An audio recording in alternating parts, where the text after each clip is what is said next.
For decades, rockets did one thing very well. They went up, and then they were gone forever. Each launch destroyed hundreds of millions of dollars in a few minutes. To the world, this felt normal. To engineers, it felt insane. Imagine throwing away an airplane after a single flight. That was spaceflight. Until one private company decided to break the rule. Today, NASA astronauts ride to space on rockets built not by NASA, but by SpaceX. Those rockets launch, they separate, they fall back from space, and then they land, standing upright. To many people, the question is simple. Why does NASA use SpaceX rockets? And the bigger question, why didn't NASA build reusable rockets first? To answer that, we have to go back to how spaceflight really began and why reuse was once considered impossible. The era of disposable rockets. When NASA was created, its goal was survival. The Cold War had begun. Space was not about efficiency. It was about speed, about beating the Soviet Union to orbit and to the moon. Rockets were built to be powerful, not smart. Early rockets were designed with one priority: get the payload to space. Fuel efficiency didn't matter. Reuse didn't matter. Cost didn't matter. Failure was acceptable as long as the next rocket flew higher. The Saturn V rocket, the most powerful machine ever built, was used once and then destroyed. Why? Because reusability added complexity, and complexity increased risk. NASA's safety-first culture. NASA is not a startup. It is a government agency. Every decision involves congressional oversight, public scrutiny, and political consequences. A failed rocket at NASA is not just a technical issue, it's a national headline. Astronauts' lives are involved. So NASA adopted a philosophy. Failure is unacceptable. That philosophy saved lives, but it also slowed innovation. Even the Space Shuttle wasn't truly reusable. People often say, but NASA already had reusable spacecraft, the Space Shuttle. But here's the truth. Only part of it was reusable. The main fuel tank? Destroyed. The boosters? Recovered, but required months of rebuilding. Each launch still cost over $400 million. Reusable in theory, disposable in practice. NASA learned a hard lesson. Partial reuse is not enough. Why NASA didn't push further? To make rockets truly reusable, you must accept something NASA couldn't: explosions. Many of them. Testing failures. Rapid redesign. NASA couldn't afford that because every failure would be paid for by taxpayers and judged by politicians. So NASA focused on what it does best: science, exploration, deep space missions, and waited for someone else to take the risk. That someone else arrived in the early 2000s with no guarantee of success and everything to lose. In the next part, we meet the company that changed the rules and the man who refused to accept that rockets must be thrown away. SpaceX and the radical idea NASA couldn't risk. In the early 2000s, spaceflight had a problem. It was too expensive. So expensive that even NASA was launching fewer missions each year. Mars missions were delayed. Telescopes waited in storage. The dream of deep space was slowing down. And then, an outsider appeared. His name was Elon Musk. At the time, he was not a rocket scientist. He was not a NASA veteran. He was an engineer with one dangerous question: why are we throwing rockets away? The idea everyone mocked. Reusable rockets were not a new idea. NASA had studied them.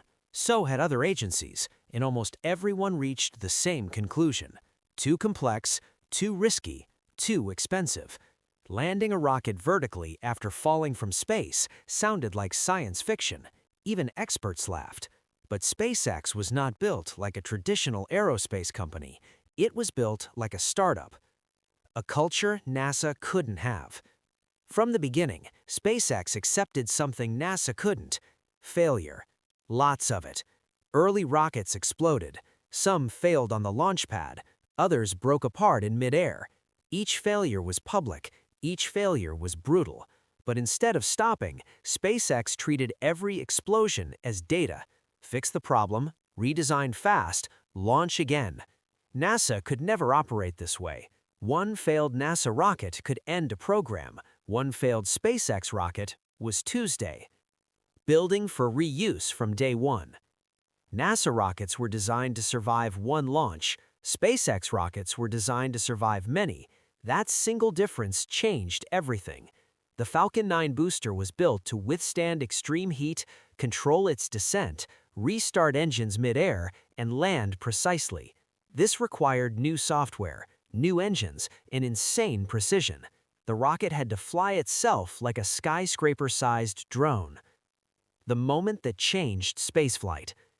In December 2015, SpaceX did something the world had never seen. A Falcon 9 booster returned from space, slowed itself, and landed upright on solid ground. No one cheered louder than NASA engineers because they knew what it meant. Spaceflight would never be the same. Why NASA didn't compete? It partnered. At that moment, NASA made a strategic decision. Instead of competing with SpaceX, it partnered with them. NASA realized if private companies could lower launch costs, NASA could fly more missions, explore more worlds, push deeper into space. NASA didn't fail to build reusable rockets. NASA chose not to, because its mission was different. Two roles, one future. SpaceX focused on engineering, speed, and cost reduction. NASA focused on science, safety, and exploration. Together, they formed a system stronger than either alone. In the next part, we'll see how this partnership changed everything, from astronaut launches to Mars dreams, and why SpaceX rockets are now trusted with human lives. From rivals to partners, how NASA and SpaceX changed spaceflight together. For most of its history, NASA built its own rockets, designed them, tested them, launched them. Private companies were contractors, not leaders. But after the Space Shuttle was retired in 2011, NASA faced a serious problem. America lost its ride to space. When the shuttle program ended, NASA astronauts had no American rocket to take them to space. For nearly a decade, NASA depended on Russian spacecraft to reach the International Space Station. It was expensive, politically uncomfortable, and unsustainable. NASA needed a new solution, fast. A radical new approach. Instead of building a new government rocket, NASA tried something unprecedented. It asked private companies to compete, not for a cost-plus contract, but for a fixed-price mission. If the company succeeded, they got paid. If they failed, they absorbed the loss. This approach shifted risk away from taxpayers and onto the companies themselves. SpaceX earns NASA's trust. At first, many doubted SpaceX. They were new, they had failed publicly, and their rockets landed themselves, something no one had ever trusted with human lives. But SpaceX kept delivering. Cargo missions succeeded. Rockets landed again and again. Reused boosters flew reliably. Data piled up. Confidence grew. NASA engineers reviewed everything, every bolt, every line of code, every failure. And then came the moment that changed history. Astronauts on a private rocket. In May 2020, NASA astronauts launched to space from American soil on a SpaceX rocket. It was the first time ever that humans flew to orbit on a privately built spacecraft. The launch was flawless, the landing was smooth, and a new era began. Why NASA said yes. NASA didn't choose SpaceX because it was flashy. It chose SpaceX because it proved something crucial. Reusable rockets weren't a gimmick. They were safer. Each reused booster was a previously flown machine. Its behavior was known. Its performance was documented. NASA trusted data more than tradition. The economics changed everything. Before reusability, each launch equals a new rocket. Costs stayed high. Launch schedules were limited. After reusability, rockets flew again. Costs dropped dramatically. Launch frequency exploded. Lower costs meant NASA could do more science, more satellites, more exploration, more ambition. A new model for space. NASA no longer needed to be the only builder. It became the architect, designing missions, setting safety standards, letting private industry handle transportation. This partnership did not weaken NASA. It amplified it. In the next part, we'll confront the core question directly: why NASA still doesn't build its own reusable rockets today, even though it now knows they work. Why NASA still doesn't build its own reusable rockets. By now, one question feels unavoidable. If reusable rockets work, if they are cheaper, if they are safer, why doesn't NASA build its own reusable rockets today? The answer is not technical. It's structural. NASA's mission is not transportation. NASA was never meant to be a space airline. Its mission is to push scientific boundaries, explore the unknown, and go where no one has gone before. Transportation is just a tool, and tools can be outsourced. NASA learned this lesson the hard way during the Space Shuttle era. The Space Shuttle problem. The shuttle was designed to be reusable. In theory. In reality, it required months of refurbishment, thousands of technicians, massive costs per flight. Every launch became a political event.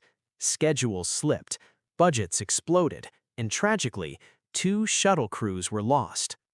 NASA concluded something critical. Running a transportation system distracts from exploration. Government rules change everything. NASA operates under strict constraints: congressional budgets, multi-year planning cycles, and public accountability. Innovation inside this system moves slowly, because it has to. Every decision must be justified, every failure investigated, every dollar explained. This environment is excellent for safety, but terrible for rapid experimentation. Why reusability needs risk. True reusability requires frequent launches, a willingness to fail, rapid redesign, and acceptance of explosions. SpaceX could afford this risk. NASA could not. A failed NASA rocket would not just be a setback, it would be a congressional hearing, a budget cut, or a canceled program. NASA chose a smarter path. Instead of forcing innovation internally, NASA changed the system. It created programs that encouraged private companies to take the risk instead. NASA defined the requirements, private companies solved the problem, NASA reviewed the results. Only proven systems were allowed to fly astronauts. This model reduced cost, increased innovation, and preserved safety. What about NASA's big rockets? NASA does still build rockets, just not reusable ones. Its current heavy-lift rocket is designed for deep space, moon missions, Mars missions, beyond Earth orbit. These rockets prioritize extreme reliability, massive payloads, and one-of-a-kind missions. Reusability provides less benefit in that environment. 2 different tools for 2 jobs. Reusable rockets are perfect for low Earth orbit, frequent launches, cargo and crew transport. NASA's deep space rockets are built for rare missions, extreme distances, and no second chances. Both approaches make sense. In the final part, we'll bring everything together and explain why this partnership between NASA and SpaceX may be the most important decision in the history of space exploration. The future NASA and SpaceX are building together. In the end, this story is not about rockets. It's about roles. For most of human history, exploration followed a familiar pattern. Governments led. Private industry followed. Space changed that. A new division of labor. Today, NASA does not compete with private launch companies. It coordinates them. NASA asks the biggest questions. Can humans live on the moon long term? How do we reach Mars safely? Are we alone in the universe? Then it builds missions around those questions. Transportation is no longer the goal, it's the service. And that service is increasingly provided by SpaceX. Why reusability changed everything. Reusable rockets did more than lower costs. They changed the pace of spaceflight. When rockets can fly again, launches become routine. Failures become lessons, not disasters. Space stops feeling rare. This matters because exploration requires repetition. You don't explore an ocean by sending one ship, you explore it by sending thousands. From low Earth orbit to deep space. With SpaceX handling routine access to orbit, NASA is free to focus on what comes next. Permanent lunar presence, human missions to Mars, robotic explorers to the icy moons of Jupiter and Saturn, telescopes that look back to the birth of the universe. None of this works if launches remain rare and expensive. Reusability made ambition affordable. Trust built on data. NASA did not hand over human lives lightly. Every reused booster was inspected. Every flight was analyzed. Every anomaly was studied. What NASA saw was not recklessness. It saw learning at scale. A flown rocket is a known rocket, and knowledge is safety. Why NASA never had to win this race. NASA didn't lose the reusable rocket race. It chose not to run it because winning wasn't the objective. The objective was progress. If a private company could solve a hard engineering problem faster, NASA would use that solution. That decision was not weakness, it was leadership. A model the world is now copying. Space agencies around the world are adopting the same approach. Government sets the vision. Industry builds the tools. Science moves faster. Risk is managed smarter. Space becomes accessible without becoming reckless. The bigger picture. The most important result of reusable rockets is not cheaper launches, it's continuity. A future where space stations are built, not abandoned. Lunar bases grow over time. Mars missions are planned as programs, not stunts. That future requires rockets that come home. Final thought. NASA taught humanity how to reach space. SpaceX taught humanity how to go back again. Together, they transformed spaceflight from a heroic moment into a sustainable path forward. The next giant leap won't come from one rocket. It'll come from a system that flies, lands, learns, and flies again.